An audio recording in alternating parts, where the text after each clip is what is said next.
Welcome into Point Blank, brought to you by Fitzroofing. I'm Brandon Stranger, Sports Map Houston. I'm joined by Joel Blank of ESPN 97.5 and 92.5. If you have not yet, hit subscribe. We really do appreciate the support.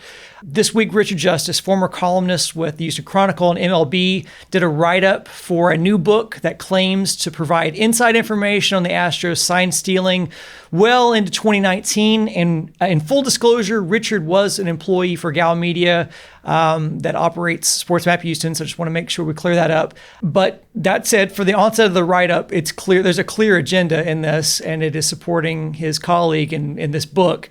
The author of the book, Andy Martino, covers the Yankees and Mets for SNY. And so we do have to consider that as a motivation. I want to start with Jose Altuve. According to the book, at least 3 Astros, Jose Altuve, Josh Reddick, and Brian McCann, did not take part in the sign stealing. And Martino was confronted on social media about this and about the media allowing Altuve to be the face of sign stealing, even though both the MLB investigation and his investigation cleared Altuve of involvement. And his response was interesting. He said, "I have reported before Altuve's stance on the trash cans," which that's basically a non-response. Why is the media okay with Altuve being the face of this sign stealing?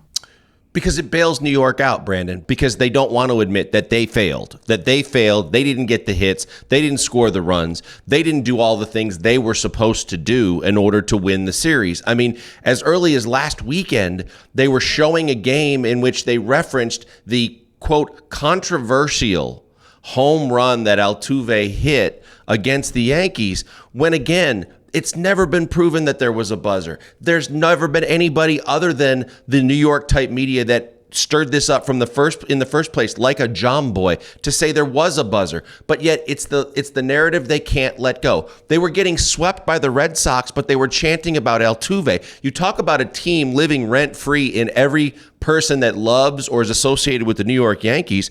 And it starts with their front man, their most noticeable player, Jose Altuve. It's unfortunate because everywhere he goes, he is getting it more than anybody else, but he doesn't deserve it. And at a certain point, I'm done with the Astros deserving it. They're the only team that's at least said, we cheated.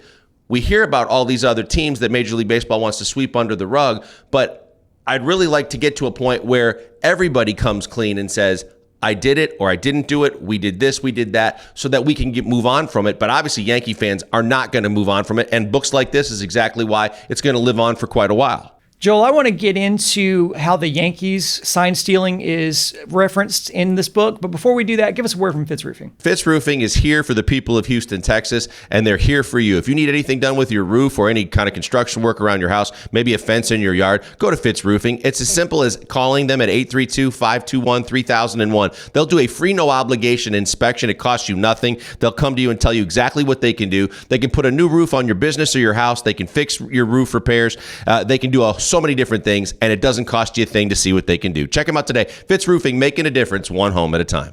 The book acknowledges that the Yankees experimented with sign stealing, but it was a scheme that was supposedly so complicated it may not have broken any rules. Now, that's hilarious. Now, we know for a fact the Red Sox and Yankees were busted by MLB for using technology to relay signals to players, part of which included the Apple Watches. We all know that. And then they were told to stop.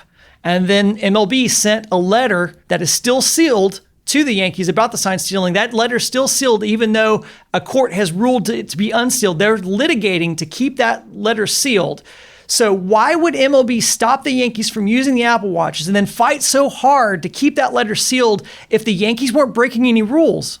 Because it tarnishes the image of the league as a whole. Because what Rob Manfred has consistently done in doing it this way is one poster child for wrongdoing, covering for the rest of the league, so that the entire league's image isn't questioned. The integrity of the entire league isn't going to be constantly under scrutiny. It's trying to salvage as much revenue as possible, and that's what it's all about. It's the marketability, the trust, and the believability of a league. It's the same same way when the NBA had the Tim Donaghy referee scandal. They wanted to make sure it stayed to just one referee, because if it got to 2 or 3 or 4 in multiples, now the integrity of your league is going to be questioned. That's what baseball's afraid of. It's going to be real interesting how this parlays into now what the next level for Major League Baseball, which is the pitchers and the cheating. Because what I've been very, very adamant about is the fact that the hypocrisy of Major League Baseball is, let the Astros sit on an island and take all the blame for stealing signs, but let's make sure every pitcher's accountable for what they've been doing. It's hypocritical, and that's what really aggravates me the most. I think you bring up a good point, which is the crackdowns that are happening and kind of the timing of this book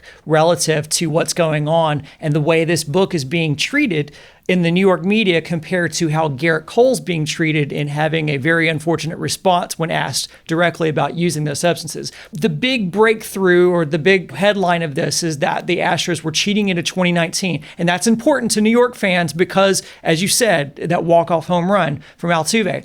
The article highlights that leading into the 2019 World Series, the Nationals had reportedly received many warnings about the Astros, and so many warnings that they completely changed their signaling system, which the article says, quote, likely helped them win 4 road games in Houston en route to claiming the series. So if the difference in the Nationals winning the World Series was based on them being able to change their signals in Houston, then why do the Astros win every road game in that series? The Nationals just forget to change their signals on the road because all the cheating accusations surrounding Minute Maid Park, cameras and Theraguns and all this, the Astros sure did win a lot of road games. Yeah, the entire concept of the way the Astros went about it was only at home, not on the road. Need I remind Dodger fans that when it always comes up, the Astros won 2 mammoth games at Dodger Stadium when they needed to win them without cheating, tools, or system. The same way where the road team won every single game in the National Series. Doesn't matter if you were hypersensitive or really panicked and you were changing all your signals. You did what you had to do and you won at Minute Maid Park. But you have no excuse for why the Astros were able to win on your home field when they won all the games they won in D.C. So guess what? Just tip your cap and go on about your business. This is what this book's going to do. In the biggest market in the world,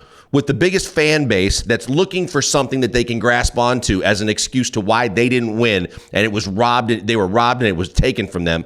This book's going to do fantastic. In New York, this book is going to soar to the top of the charts because the Yankee fans can't let it go. And they have so many fans in that small area of humanity. They're going crazy.